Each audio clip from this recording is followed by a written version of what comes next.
maka akan saya putuskan tidak seperti yang diputuskan bapak saya. Padahal Sulaiman itu bin Daud. Terus kata Nabi Daud, ya sudah kamu gelar pengadilan lagi, kamu hakimnya. Jadi dulu itu biasa anak sama bapak beda itu biasa, kalau urusan ilmu biasa. Kalau sekarang ada anak beda gegernya itu biasa.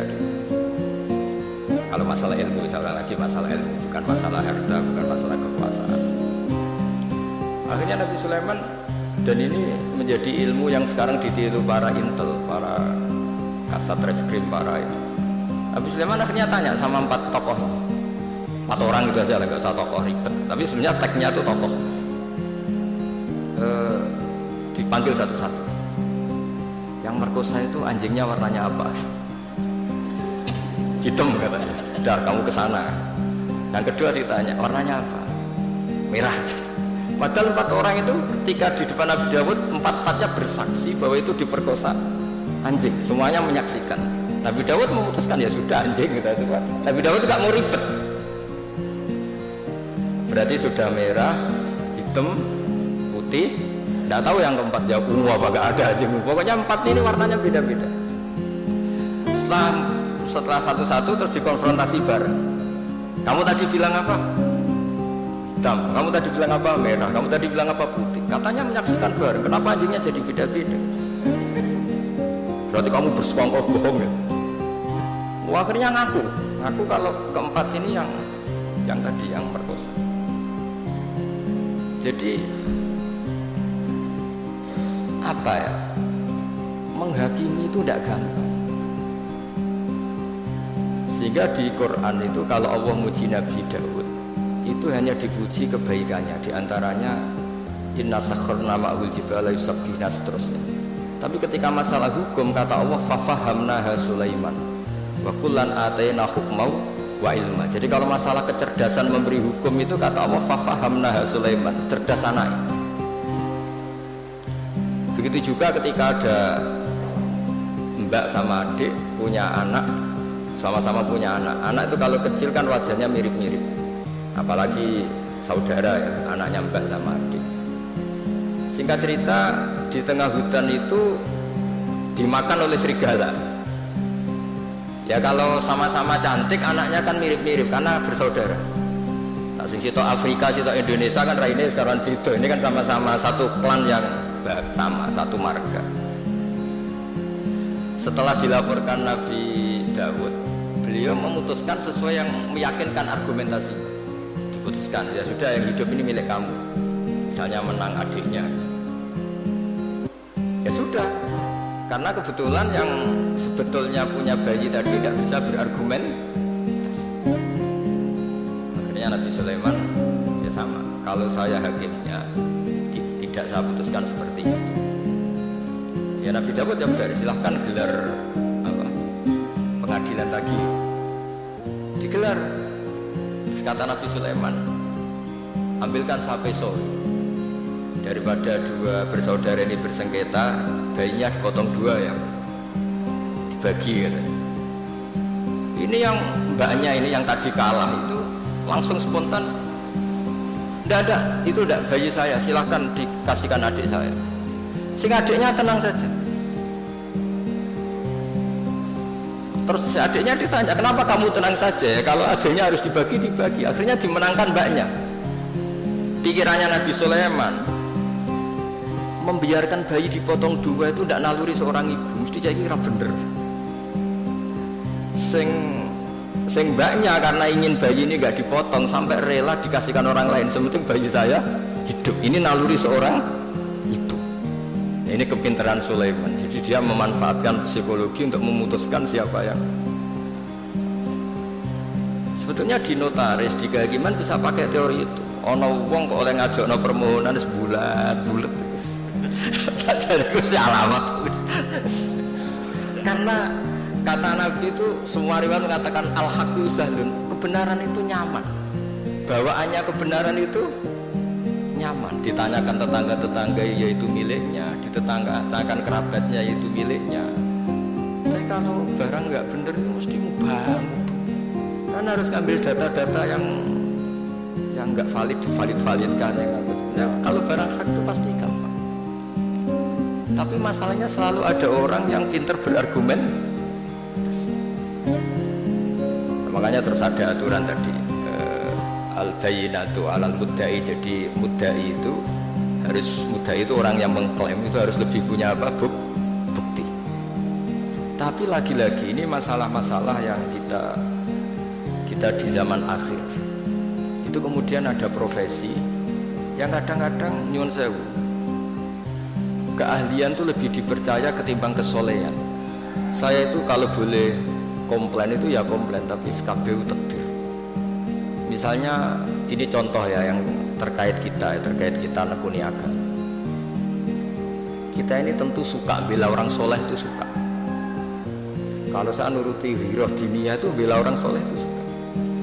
Tapi kita juga harus tunduk sama sifatnya Allah Ta'ala itu wa yaghfiru liman yasha. Juga kita harus tunduk bahwa Allah bisa saja mentobati siapa saja, kapan saja. Jika Nabi itu kalau disuruh masuk nama munafik itu ya gak mau. Bisa saja Allah itu arodawahu bi khairan, entah kapan. Kayak apa bencinya Nabi sama Wahsy? Karena membunuh orang paling dicintai Nabi itu Qatilu Hamzah.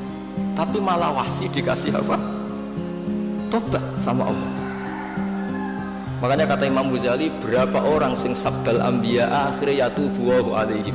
Itu yang akhirnya iman sama Nabi itu dulu orang-orang yang pernah ingin bunuh Nabi. Iya, Abu Sufyan itu yang mimpin perang Uhud, Abu Sufyan, mimpin perang Badar, Abu Sufyan. Tapi akhirnya tobat jadi mertuanya Nabi. Sehingga kita ini atas nama agama juga ininya bela orang soleh mati-mati. Tapi atas nama agama juga memberi harapan kepada orang yang sedang fasik, karena banyak cerita mereka itu tobat. Sehingga kalau kita atas nama ilmu ya sudah ngikuti cara Allah ngendikan. Misalnya yazawwa shadiqina bisidqihim wa yu'adzibal munafiqina ya insa'a aw yatuba. Sudah, kita harus ngomong 2 kali.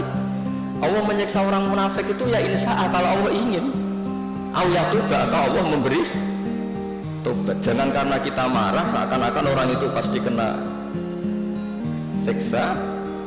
Tidak mesti juga, bisa saja Allah ngasih ampunan. Makanya ada 2 hadis terkenal dalam hal ini. Yang satu, Nabi pernah ngendikan al-qatil wal maqtul finnar. Yang bunuh maupun yang dibunuh sama-sama di neraka. Sahabat komplain, hadza al-qatil fama balul maqtul. Oke, kalau pembunuh di neraka masuk akal ya Rasulullah. Kalau yang dibunuh kenapa harus di neraka? Jawab Nabi itu unik. Yang dibunuh itu sebetulnya masalah nasib saja, mentalnya tetap pembunuh. Sehingga dia harus tetap ketika orang duel sama-sama pakai pedang, semua mentalnya apa? Pembunuh. Mentalnya sama-sama, cuma inisial mati, tapi mentalnya tetap pembunuh. Sehingga dengan dihitung niatnya ini, ya sama-sama harus di neraka. Al-qatil wal maqtul. Tapi Nabi pernah ngendikan juga, suatu saat sange rahmatnya Allah, al-qatil wal maqtul sama-sama happy di surga, sama-sama senang di surga. Hadza yaqtulu hadza fayatubu hadza, ya akhirnya ketemu di surga. Ya tadi Sayyid Hamzah karena dibunuh Wahsy, beliau syahid langsung surga. Wahsy karena tobat dan mengkafaroi membunuh Musailamah al-Kadzdzab juga di surga. Semuanya mungkin karena Allah yaf'alu ma yasha. Dan Allah yaghfiru liman yasha wa yu'adzibu man yasha. Nah di sini kenapa banyak kiai-kiai alim itu tidak tegas. Kata orang yang nggak pinter, kiai NU ora tegas. Sajane kok perkara tegas ora tegas. Yo pancen ngaji, ya untuk ngaji wis ngene iki. Itu bukan urusan tegas tidak tegas, pancen untuk ngaji kabeh ora mesti. Sehingga sing soleh pun berdoa mati-matian supaya husnul khotimah. Kita mungkin saudaranya itu 5. Ternyata mungkin di antara mereka ada yang cara mendapatkannya itu coro Jawa menang-menangan. Ya kan kita tidak pernah tahu.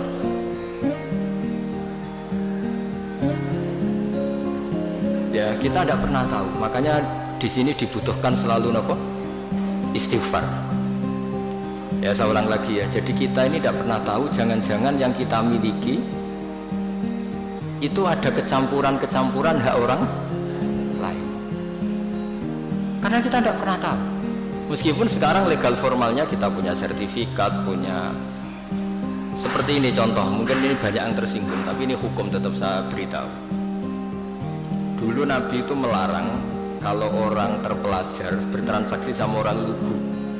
Dalam ilmu ekonomi itu layabi hadirun ibadin, orang terpelajar itu nggak boleh transaksi sama orang lugu, karena bawaannya itu mesti ngakali. Bawaannya itu mesti ngakali. Terus naha Rasulullah antalakir rukban, Nabi itu melarang secara ekonomi penjual dari kampung-kampung itu dicegat sebelum masuk pasar. Jadi Nabi inginnya orang yang bawa sapi itu sampai ke pasar sapi supaya ngerti harga pasar. Tapi kadang-kadang tengkulak itu suka dicegat di perjalanan, apalagi dulu belum ada internet, belum ada HP. Terus orang dicegat ngertinya yaitu sudah harga terbaik, padahal itu harga paling murah. Itu sehingga naha Rasulullah antalakir rukban. Terus di kitab Fathul Mu'in, ini dengerin semua maklar-maklar ini supaya tobat.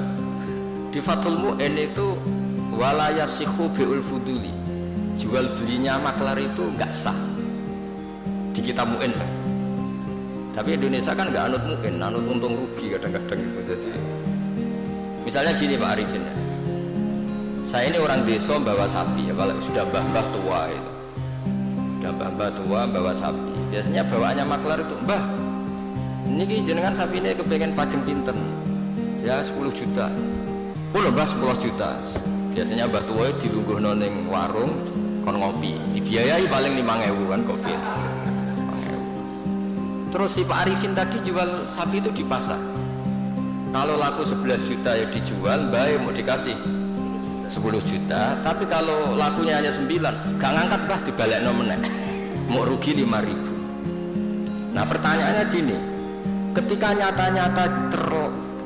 nyata-nyata laku 11 juta, uang 11 juta itu imbalannya sapi apa imbalan omongannya Pak Arif?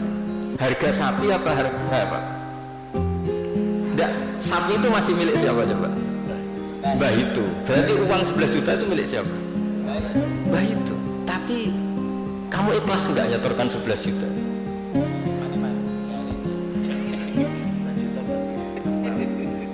Mesti Mbah mau kan sampean kepengen 10 juta, itu 10 juta. Pertanyaannya tetap saja secara fikih 11 juta itu semuanya milik Mbah tadi. Karena yang kamu jual masih. Nah, sebetulnya ada cara supaya halal. Mbah sapi tak utang, berarti kalau diutang nanti ketika payu 11 juta ya kamu ya gak masalah kan posisinya mbah sapimu payu bodol biro 10 juta, oke 10 juta tak utang mbah ya, berarti payu 11 juta kamu bayar 10 juta, tapi resikonya nak payu 8 juta kamu tetap bayar 10 juta. Tapi kalau selama akadnya maklar itu yang kamu jual tetap milik mbah itu, dan berapapun harganya uang itu ya milik mbah itu, karena as-saman fi muqabalatil mabi, harga ini tetap harga barang yang dijual, sementara itu masih milik mbah tadi. Jadi nah saya tidak tahu apa mazhab lain membolehkan itu enggak, tapi tetap normalnya itu ribet. Jadi makanya Nabi itu dulu itu nggak suka kalau ada orang lugu-lugu dagangan beung pinter, nggak suka. Sampai Nabi ngintikan layabi hadirun di batin, hadirun itu orang kota, batin itu wong bedui, saking inginnya itu. Nah, artinya mungkin di notaris, di kejahakiman, di kejaksaan itu ojo sampai lawang terpelajar berperkara ambek wong lugu, bawaan iki bodoni, iki dibodoni kan. Apa juga kita harus pakai hukum seperti itu? Potongannya kalau gue wong pinter, saya mbah ora babak, saya boleh sing babak. Jadi ini kebenaran saya itu memang ingin mengungkapkan ya. Jadi cobalah perbaiki perilaku kita, jangan sampai ada pembodohan dalam perdagangan maupun dalam pendidikan. Dulu ketika kita komplain sama sistem pendidikan nasional, kenapa sering ada regulasi juga gitu, masa yang di NTT sama daerah-daerah terbelakang standar nasionalnya disamakan yang di Jakarta, kan nggak boleh. sama sebenarnya di pedang.